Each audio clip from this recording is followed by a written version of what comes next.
All right, and these will not be an unboxing because I bought them at a local Ace Hardware.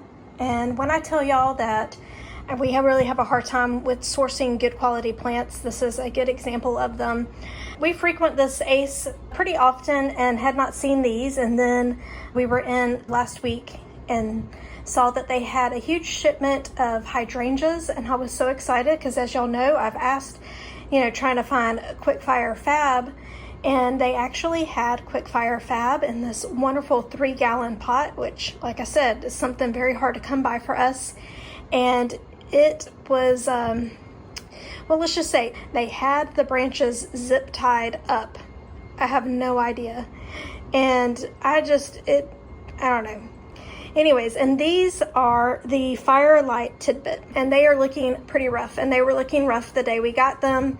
I did go in and some of the spent blooms I clipped, and it has put on some new growth, so that's good. Though for a 3-gallon pot, I feel like we got a decent price. They were not discounted at all, and it's just a risk because I have to hope that they, don't have anything that will keep them from coming back next year and looking fabulous. So I'm hoping this risk was worth it. We need one more. We're gonna go ahead and get them in the ground now because they are losing leaves every day, and I just want them to do as well as possible, and I don't think that they're gonna be happiest in their pots right now. Let me tell y'all a little bit about these FIRELIGHT TIDBITs. They are panicle hydrangea, which means for here in the South that they can handle a little bit more sun, but probably could handle also a little bit of protection from the hot afternoon sun. Their hardiness zone 3 to 8. They get 2 to 3 feet tall and 3 feet wide, which is why I picked this variety, because we're going to actually put them in the front of a border. They do get pretty pink color. I don't know if that will happen here in the South or not. Only time will tell. And they bloom in the summertime. Panicle hydrangeas around here are, you can find them, at least limelight, everywhere, but you don't see many of the other varieties. If you're looking for a nice compact panicle hydrangea that's only 3 feet tall as opposed to the typical 6 to 8 feet tall, you may want to try out FIRELIGHT TIDBIT and hopefully be able to find it locally in these really large 3-gallon pots and in better condition than what we found. Well, we went back to Ace and ended up getting the quick fire fab that's zip tied. So I wanted to show that to y'all, and we picked up a couple of other things I was going to show y'all. But first, the reason why we got this one, I'll go ahead and tell you, is because the size of it. It is really a good size plant. And I'm worried about the zip ties, not because I think it'll kill the plant. I really don't want the plant to end up being deformed in any kind of way, but have a natural shape to it that it should have. So I wanted to go ahead and show y'all this plant because what I'm going to do next is go ahead and cut the zip ties. I'm going to cut the blooms off and try to see how much of the weight will be lifted off the stems if we do that. And I'm hoping that means that I won't have to take the stems back too much. Before we do that, I thought I would tell y'all a little bit about this plant. It is a panicle hydrangea. It is called Quick Fire Fab.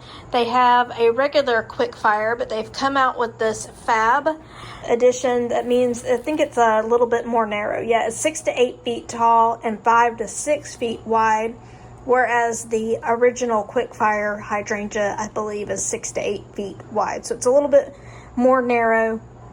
Its hardiness zones 3 to 8. It likes part sun or full sun. It is a earlier blooming variety, and it blooms summer to fall. So we are going to put that one in as part of our project. Let me show y'all how, here we are over here where it's not, it's kind of flopped over, but if I were to stand this up, so that's how it would be if it wasn't zip tied. It would be, I don't know, a good 4 feet tall, 3 to 4 feet tall, which is a good sized plant. So I'm hoping that means for a really great root system as well. Okay, and it's all done. And I've cut back all the blooms. I understand why they did what they did. They were trying to keep the blooms on it so that people would buy it because, we find plants with blooms on it more attractive, just like when I'm doing a video, y'all would rather see something that's got blooms on it than me talk about plants that don't have blooms, so I get it. But like I said, I was a little afraid that the stems would be a little more deformed, but I don't want to do too heavy of a pruning job right now because it's not time for this plant to really get pruned. So I just tip pruned it just to get the weight off of the branches. I don't know if y'all noticed how big the blooms were, so when we got all that rain, the stems just couldn't support that heavy of a bloom. But I wanted y'all to see what it looks like after I tip pruned it. It's not as pretty, so like I said, I get it, but I think it'll do well in the yard. Either way, I just will have to probably do some pretty good pruning on it in the springtime. Okay, so we headed out there to Ace for one more FIRELIGHT TIDBIT hydrangea because I had gotten the previous two from there and they were out. So I was disappointed in that, but I was excited that I found this guy. This is Let's Dance SKYVIEW. It's a macrophylla hydrangea. I have two other macrophylla hydrangeas and I wanted to add another one, and this one had caught my eye because I saw it advertised as a continuous bloomer. I like the idea of a continuous bloomer as opposed to a rebloomer because it will hopefully constantly have blooms on it. And I also like it better than, of course, the old traditional where it just blooms the one time in the spring on old wood. Whereas if you get a late freeze, you get no blooms. So I'm hoping with the continuous bloomer, it will do as it says and, well, continuously bloom and constantly have blooms on it. It is soil specific. So I saw on the tag that it says that it ships pink, but I know here in Georgia we have acidic soil, so it should turn to blue. And I like this one as well because it is kind of a smaller variety. Its height is maximum 2 to 3 feet with its spread 2 to 4 feet. It's a little bit wider than taller, but still very, very small, so I can tuck this in. I don't have a ton of shade or part shade, so I'm excited that it should be able to tuck in pretty good. Its hardiness zone's 4 to 9, and of course it says full sun on the tag, but for here we have to do part shade, part sun, something along that lines. So because of it being a continuous bloomer, it's one that blooms on old wood and new wood. All right, so this is Let's Dance SKYVIEW, and there's not really any blooms to see here. It's got one older pink bloom, but it looks like here at the top that there could be some fall blooms happening. We will see. We did not get this plant at Ace. It came from a local nursery that we have outside of town, and they just had this one glow pop on a table, and when I saw it, I ran over and picked it up. I had not gotten anything else yet, and I was so sad because it looked like it was probably on a table that had numerous other proven winter plants that are going to be out in 2026. Not only am I disappointed that I probably missed out on some other great plants, but I needed another one of these. So I'll have to hunt down another Japanese holly in order for this one to have a symmetry match for it. But I didn't want to pass it up in this nice 2-gallon pot. I tell y'all, the name of this plant hit the nail on the head. This is Glow Pop Japanese Holly. And y'all look at that color. So I've had this plant out in some sun. Let me tell you a little bit about this Glow Pop Japanese Holly. It gets 3 by 3 or anywhere from 2 to 3 feet tall and wide. It can handle part shade to sun, so that makes it just great for anywhere in your garden.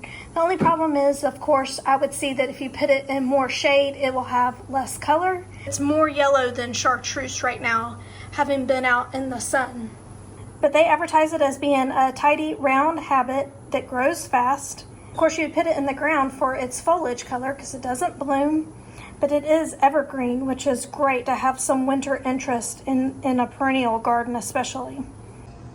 But y'all, this is the best thing about this Glow Pop is that they are advertising it that it doesn't burn in the sun. So I will definitely be putting that to the test and let y'all know how that turns out.